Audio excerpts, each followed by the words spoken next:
Peggy 16.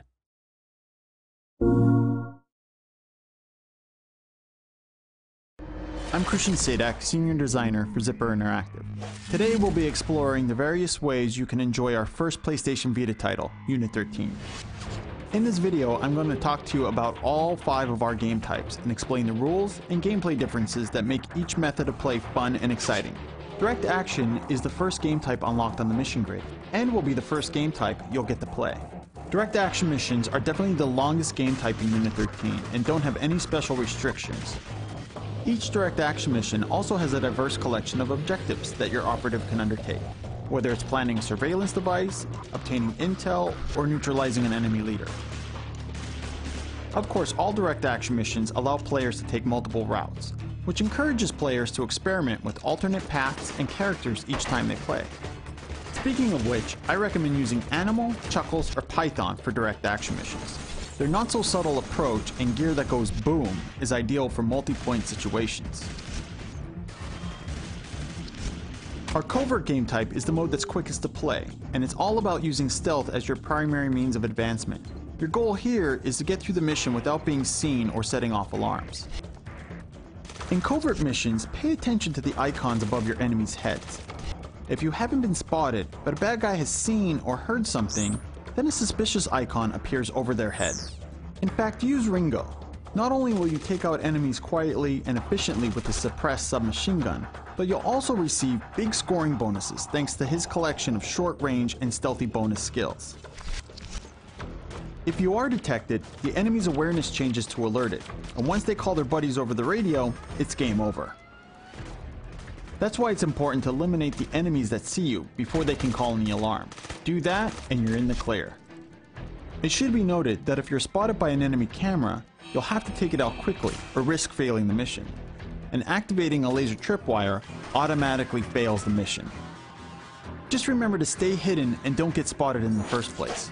Avoid enemies, use suppressed weapons, avoid sprinting, use cover, and melee your enemies to keep from making too much noise. Of course, if you're really good, then it's possible to complete Covert missions without eliminating a single bad guy. In fact, you get a big scoring bonus if you can pull it off. One last tip for Covert. Build Ringo up to level 4 to unlock the small suppressor attachment for the entire team. With that setup, Alabama's a great choice here, as he'll then be able to take out enemies quietly from a distance. Chuckle's ability to spot electronic hazards is helpful too. The Deadline game type is a race against time. When playing this mode, your primary goal is to get in, complete your objectives quickly, and escape before time runs out. The good news is that your time in Deadline isn't absolute. You can earn more time by reaching checkpoints, which makes speedy navigation and quick thinking your #1 ally. Python and his machine gun and Chuckle's upgraded assault rifle are perfect for the run and gun nature of Deadline. If you can avoid getting shot, Ringo has the fastest movement and can get the best times, but he's also the most fragile, making him an effective but advanced choice. A good tip to remember for all Deadline missions, regardless of their objectives, is to avoid sneaking around, trying to defuse every charge, or do other time-consuming things. You'll get more points for finishing quickly anyway, and you'll lessen your chances of running out of time on the clock. Don't underestimate the usefulness of flashbangs and smoke grenades in this mode either. They can stun and distract your enemies and hide your movements in a pinch. Our Elite game type will test your skills. Unlike our other game modes, Elite has a health bar to watch instead of regenerating health. Plus, if you die, you can't restart from checkpoints. You'll have to start the mission all over again. Don't get too intimidated though. Elite missions aren't as long as some of the other game types, and your health refills when you hit the checkpoints. Just remember to avoid getting hit. More health at the checkpoints means more bonus points when you're done. Less health means fewer points. There is one exception though. Zeus's red line skill bonus racks up more points when he's low on health. And since health doesn't regenerate in Elite, you can use his skill to earn massive bonus points. Speaking of Zeus, while he and Python are the toughest guys on the squad with the most health, that doesn't mean that they're the best choices for your style of play. Alabama and a suppressor can do major damage from afar, while his claymores allow you to take out enemies tactically while avoiding harm. If you run into too much trouble with Elite, remember use cover and suppress weapons often, and watch for placed traps.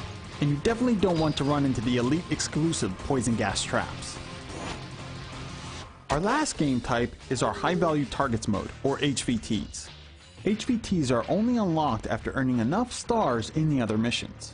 High value targets are the supreme enemy leaders, the worst of the worst, and they need to be eliminated. Though your health regenerates as normal in the HVT game type, there aren't any checkpoints to save you on your way to each leader. And like Elite, these missions aren't going to be easy. They're highly challenging and offer unique boss battles at the end, unlike our other missions. Win an HVT mission and you'll have plenty to brag about to your friends. And you'll be able to share that mission using the PlayStation Vita's Near feature. But we'll be back with more on what you can do with Near, and also explore Unit 13's unique feature set in regards to sharing and competing with your buddies. Until next time, my name is Christian Sadak. Thanks for watching.